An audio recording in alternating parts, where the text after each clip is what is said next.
Colossians chapter 3 verse 23.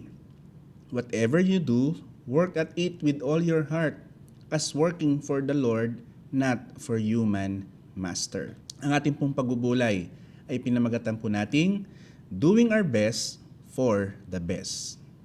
Meron pong isang kasabihan na ganito ang tinutukoy. If something is worth doing, it is worth doing well. Kung meron daw pong isang bagay na talagang dapat nating gawin, dapat daw po natin itong gawin sa pinakamainam. Alam niyo po, bilang mga Christians, ako po naniniwala na hindi lang po tayo dapat naka-focus doon sa success na ang standard po ay ang standard ng sanlibutan. Kundi dapat ang ating pong aim o ang ating pong target ay yung excellence para sa kapurihan ng Diyos. Huwag po natin kakalimutan, when we do our best, it must always be offered to the best. At yun po ay walang iba kundi ang ating Panginoon. Kaya nga po, gawin po natin yung ating pong pinaka-the best para sa ating Diyos. So paano nga po ba nating magagawa yung ating pinaka-the best para sa ating Panginoon? Number 1, work with excellence, not just effort. So kagaya nga po ng sinabi ko po kanina, i-aim po natin yung excellence, no? Yung perfection, siguro pwede natin sabihin na mahirap po yung gawin. Pero yung excellence po ay attainable po yun. Ano po? Sapagkat alam po natin na kung atin pong ibibigay ang ating pong pinaka-the best, ma-achieve po natin yung excellence. No po? Sabi nga po sa Ecclesiastes chapter 9 verse 10, whatever your hands finds to do, do it with all your might. Ang ganda po ng verse na to, no? Dito po kapag parang pag-translate natin into practical sense, no? Sinasabi dito, anuman ang ibinigay sa iyo ng Diyos. Trabaho man 'yan, pag-aaral man 'yan, ministeryo man 'yan, no? Basta kung ano yung inilagay ng Diyos sa ating mga kamay na ipinagkatiwala sa atin. Sabi po doon, do it with all your might. Kumbaga, ibigay mo ng lahat doon sa mga ipinagkatiwala ng Diyos sa iyong mga kamay. Kaya mga kapatid, dapat po hindi po half-hearted ang ating pong mga ginagawa. Hindi po dapat half-hearted ang ating pong paggamit ng mga talento para sa Diyos, ng ating mga oras, and even yung mga opportunities na binibigay po sa atin, huwag po nating sayangin.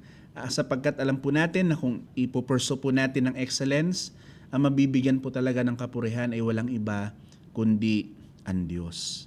Naalala niyo po ba itong Olympic runner na ang pangalan po ay si Eric Liddell, no? Na yung kanya pong buhay ay naging inspiration po para magawa yung pelikulang Chariots of Fire. Alam niyo po, sabi po nitong si Eric, when I run, I feel His pleasure. Wow, ang ganda no? Kapag siya daw po ay tumatakbo, ang nararamdaman po niya ay nasisiyahan ang Diyos. So mga kapatid, ito pong si Eric ay hindi lang tumatakbo para sa medals. Siya po ay tumatakbo upang kapapurihan ng Diyos at maluwalhati ang Diyos sa regalo o sa gift na ibinigay sa kanya. Sabi nga po sa isang quotation, no? Perfection is not attainable, but if we chase perfection, we can catch excellence, no? So kapag hinabol po natin, sabi yung perfection, no? Ibig sabihin ang tinignan natin ay yung nagbibigay ng success. Tatanggap daw po natin yung excellence, no? So mga kapatid, wag lang po natin basta tapusin yung task, wag lang po natin basta okay na yan, basta makaraos lang, no? Basta maitawid lang natin. Wag po, no? Dapat po ay gawin po natin ang ating mga task excellently. Sa school man po yan, sa trabaho, lalo na po sa ministry.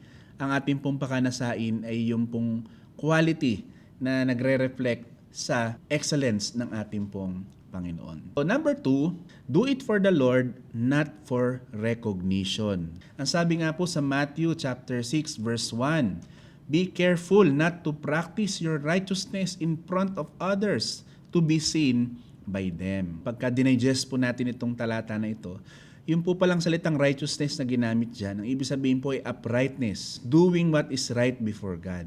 So dito po pinapaalala lang ng ating Panginoon na ang true righteousness, ang hinahanap po, ang nanais ay yung pong approval ng Diyos. Hindi po yung palakpak ng mga tao. Minsan naman hindi naman po natin sinasabi na kapag tayo ay pinalakpakan ay inaagaw na natin yung attention, no? So dapat lang po bantayan natin ang ating mga kalooban, ang ating mga motivations, o dapat lang po natin bantayan ang ating pong mga damdamin, no? So kung tayo po ay i-recognize dahil sa atin pong ipinakita o sa atin pong mga na-achieve, sabihin po natin salamat and ibalik po natin ang papuri sa Diyos. To God be the glory, no? So lagi po natin tatandaan na for God alone ang lahat ng kapurihan. Even po na may mga times na gumagawa po tayo tapos hindi po napapansin ng tao, tuloy lang po natin. Ang ating pong naisin doon ay yung approval ng Diyos. No po? So sabi nga po ni Pastor Rick Warren, true humility is not thinking less of yourself.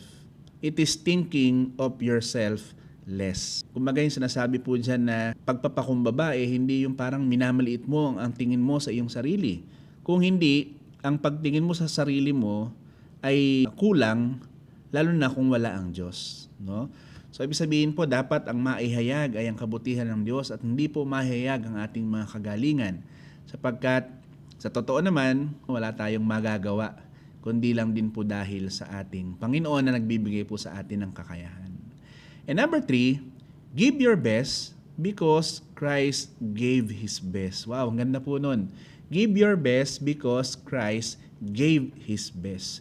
Ibigay po natin yung pinakamainam natin kasi si Jesus po binigay niya ang kanyang pinakamainam.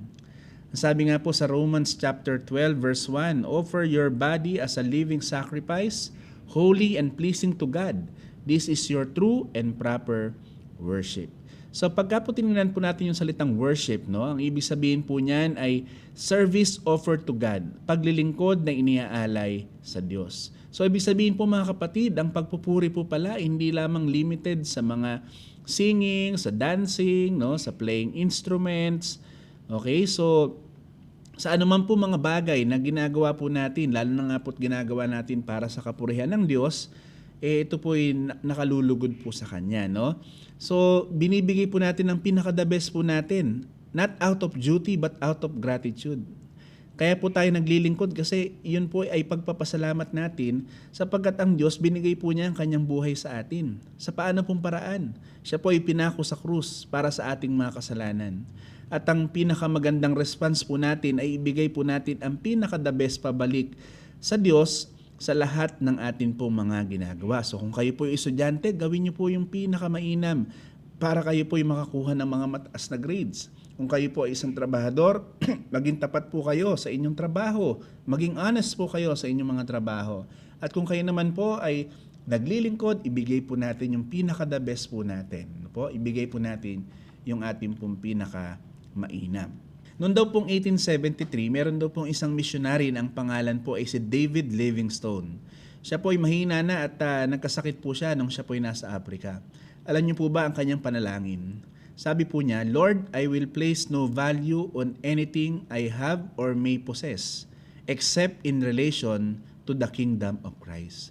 Wala daw po siyang ibang pahahalagahan kundi po yung kanyang naging relasyon sa ating Panginoong Jesucristo at sa pagbabahagi ng kanyang kingdom o ng kanyang mga salita. Sabi nga po nung isang quotation mula sa The Oswald Chambers, no, sa My Outmost for His Highest, that the spirit of Christian living are best for the best. Kaya po mga kapatid, ang tanong po is this, no?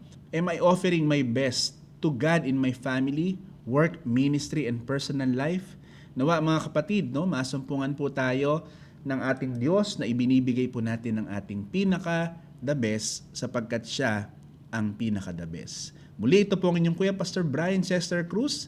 Lagi po nagre-remind po sa atin na always desire to inspire.